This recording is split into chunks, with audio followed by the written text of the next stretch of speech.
EVM மிஷினில் என்ன சொல்கிறாங்கன்னா, ஓட்டு ஐடியை வச்சு போலியான ஓட்டு போடக்கூடிய ஐடியை வச்சு வெற்றி பெறாங்க அப்படின்னு சொல்கிறாங்க. போலியான ஓட்டு ஐடியை வச்சு யாரும் வெற்றி பெறவில்லை. போலி வாக்காளர்களை சேர்த்து ஓட்டு திருட்டு மோசடி பண்ணியிருக்காங்கன்றது பொய். ஓட்டு திருட்டு இவிஎம் மிஷின் மூலமாக தான் திருடி வெற்றி பெறுறாங்க. ஆகையால் ஒவ்வொரு மனிதர்களும் புரிந்து கொள்ள வேண்டும். ராகுல் காந்திக்கு சப்போர்ட்டாக எல்லோரும் பேசுகிறாங்க. இவிஎம் மிஷினில் போலியான வாக்காளர்களை பட்டியல் சேர்த்து வெற்றி பெற்றார்கள் என்று. இந்தியா பிரதமர் மோடியும் ராகுல் காந்தியும் 100 ஓட்டு நீங்கள் வெற்றி பெற்ற இவிஎம் மிஷினில் ஓட்டு போடுங்க, அதில் ஜெயபாண்டி சயின்டிஸ்ட்டு அந்த மிஷினுக்கிட்ட வந்து நான் ஓட்டு போடாமலே அந்த 200 ஓட்டில் நான் எப்படி வெற்றி பெற்று காமிக்கிறேன் என்பதை நேரடி ஒளிபரப்பில், கிரிக்கெட்டெல்லாம் பார்க்குறீங்க, நேரடி ஒளிபரப்பில் எப்படி பால் போடுறாரு, எப்படி ஒரு பந்து அடிக்கிறாரு அப்படின்லாம் நீங்கள் பார்க்குறீங்க. அதே இதை வாக்காளர்கள், அதாவது டெக்னாலஜி தெரியாத ஓட்டு போடக்கூடிய வாக்காளர்கள் நேரடி ஒளிபரப்பில் ஜெயபாண்டி சயின்டிஸ்ட்டு இந்த ஓட்டு போடுற மிஷினில்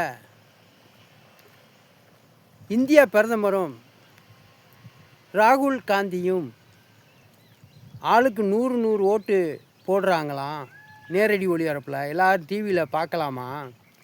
அந்த ஓட்டு போடும்போது அந்த ஓட்டை 200 ஓட்டில் ஜெயபாண்டி ஓட்டே போடாமல் வெற்றி பெறுவேன் என்று சொல்கிறான் ஜெயபாண்டி. இதை அந்த நேரடி ஒளிபரப்பை எல்லா பொதுமக்களும், ஓட்டு போடக்கூடிய பொதுமக்கள் அனைவரும் பார்க்கும்போது, ஆமாம், ஜெயபாண்டி ஒரு ஓட்டு கூட அந்த மிஷினில் போய் போடலை. ராகுல் காந்தி கை சின்னத்துக்கு 100 ஓட்டு போட்டார். பாரதிய ஜனதாவுக்கு, பிஜேபிக்கு 100 ஓட்டு மோடி போட்டார். இவங்க 2 பேரும் அந்தந்த கட்சிக்கு ஓட்டு போட்டாங்க. ஆனால் ஜெயபாண்டி சயின்டிஸ்ட் எப்படி வெற்றி பெற்றார் அப்படின்ட்டு நீங்கள் எல்லோரும் பார்க்கும்போது, ஆமாங்க, இந்த இவிஎம் மிஷினில் நீங்கள் முழுமையாக ஓட்டு திருட்டு பண்ணியிருக்காங்க அப்படின்றது தெரிஞ்சு போயிடும். இதை விட்டுட்டு ஒவ்வொரு யூடியூப் சேனல்லையும் டிவிலையும் போலியான வாக்காளர்களை இணைக்கப்பட்டு இவிஎம் மிஷினில் வெற்றி பெற்றாங்கன்னு சொல்வது பொய். போலியான வாக்காளர்களை உருவாக்கினாலும் வெற்றி பெற முடியாது. அதுதான் ஜெயபாண்டி சயின்டிஸ்ட் வந்து நான் சொல்கிறது என்னென்னா, இவிஎம் மிஷினில் யாரை வெற்றி பெற வைக்கணுன்னாலும் வெற்றி பெற வைக்க முடியும். அதற்கு தான் ஜெயபாண்டி சயின்டிஸ்ட்டு மோடி 100 ஓட்டு போடட்டும், ராகுல் காந்தியும் 100 ஓட்டு போடட்டும், அந்த மிஷினில் நேரடி ஒளிபரப்பில் ஜெயபாண்டி சயின்டிஸ்ட்டு எப்படி நான் வெற்றி பெறுகிறேன்.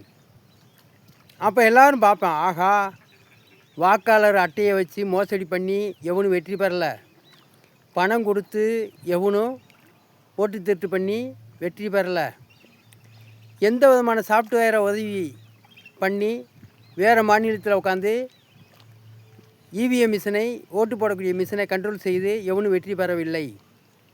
எந்த விதமான சாஃப்ட்வேர் உதவி இல்லாமல் ஜெயபாண்டி சயின்டிஸ்ட்டு அந்த மிஷினை கண்ட்ரோல் செய்து வெற்றி பெறுகிறான். என்னையா நேரடி ஒளிபரப்பில் ராகுல் காந்தி 100 ஓட்டு போடுறாரு, அதை நம்ம எல்லோரும் பார்த்துக்கிட்டு இருக்கோம்.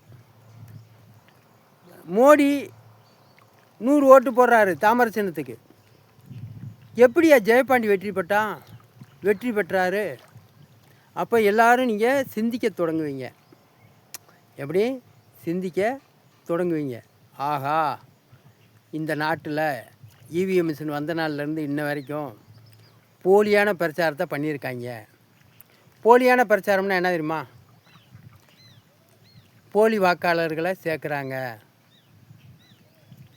போலி வாக்காளர்களை சேர்த்து தான் வெற்றி பெற்றாங்க என்று சொல்வது மிகப்பெரிய பொய். ஆகையினால் நீங்கள் எல்லோரும் இனிமேல் போலி வாக்காளர்களை வைத்து யாரும் வெற்றி பெற முடியாது. போலி வாக்காளர்கள் யாரும் உருவாக்கினாலும் அது தெரிஞ்சு போயிடும். ஆனால் இவிஎம் மிஷினில் 100க்கு 100 ஓட்டு திருட்டு பண்ணி ஆள முடியும். அப்படின்றத தான் ஜெயபாண்டி சயின்டிஸ்ட்டு செஞ்சு காமிக்க போகிறேன். ஆகையினால் ஜெயபாண்டி சயின்டிஸ்ட்டு இந்த 2026 தேர்தல் வர்றதுக்குள்ளேயும் ராகுல் காந்தி ஜெயபாண்டியை அது எப்படி ஜெயபாண்டி எந்த விதமான சாஃப்ட்வேர் உதவி இல்லாமல் இவிஎம் மிஷினை கண்ட்ரோல் செய்ய முடியும், செய்து காமி அப்படின்ட்டு ராகுல் காந்தியும் பிரதமர் மோடியும் மதுரை நீதிமன்றம் 680J சிபிஐ கோர்ட் அங்கெல்லாம் தெரியப்படுத்தணும். இந்த வீடியோ எதுக்காக போடுறேன்? சிபிஐ கோர்ட் நீதிபதி பார்க்க வேண்டும், அனைத்து பொதுமக்களும் பார்க்க வேண்டும். என்னுடைய வீடியோவை எல்லாரும் வெளிப்படுத்துங்க. இந்த வீடியோவை நீதிபதி எல்லாத்தையும் திட்டி போட்டிருப்பேன். அதெல்லாம் வெளியிடக்கூடாது. ஏன் வெளியிடுறேன்னு யாரும் கேட்டால், ஜெயபாண்டி சயின்டிஸ்டுடைய செல் நம்பரை கொடுங்க. அந்த வீடியோவிலே செல் நம்பர் போட்டிருக்காரு. ஜெயபாண்டி செல்லூர் மேலத்தோப்பில் தான் குடியிருக்கிறாரு. வீடியோ போட்டவரை போய் கேளுங்க. எங்களுக்கு அனுப்பியிருக்காரு, நாங்கள் எல்லாருக்கும் பகிர்ந்து கொள்கிறோம். என்ன உலகத்திலே எவனுமே சொல்லாத வார்த்தையை ஜெயபாண்டி சொல்கிறான், அதை நிரூபித்து காட்டுறானா என்று பார்க்க வேண்டும். ஜெயபாண்டி சொல்வது உண்மையா, அல்லது நீங்கள் புதுசாக வாக்காளர்களை சேர்த்து தான் மோடி வெற்றி பெற்றார்ன்றது சொல்வது உண்மையா, இல்லை ஜெயபாண்டி சயின்டிஸ்ட்டு எந்த விதமான சாஃப்ட்வேர் உதவி இல்லாமல் இவிஎம் மிஷினை கண்ட்ரோல் செய்து யாரை வேண்டாலும் வெற்றி பெற வைக்க முடியும்ன்றான். அவன் சொல்கிறது உண்மையா பார்க்க வேண்டும். ஆகையால் 2026 தமிழ்நாட்டில் தேர்தல் நடத்தக்கூடாது. நேரடி ஒளிபரப்பில் ஜெயபாண்டி கேட்குற 20 கேள்விக்கும் 24 ப்ராக்டிக்கலுக்கும் இவிஎம் மிஷின் தயாரிப்பாளர் பதில் சொல்ல வேண்டும். அதற்கு பிறகு ஓட்டு போடக்கூடிய நிகழ்ச்சி நடக்கும்.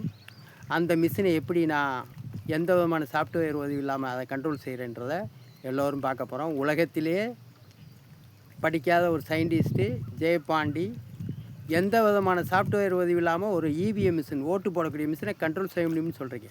பொய் கிடையாது என்பதை சொல்லி விடைபெறுகிறேன். PO Jayapandi scientist. அடுத்த டேக்கில் பேசுவோம்.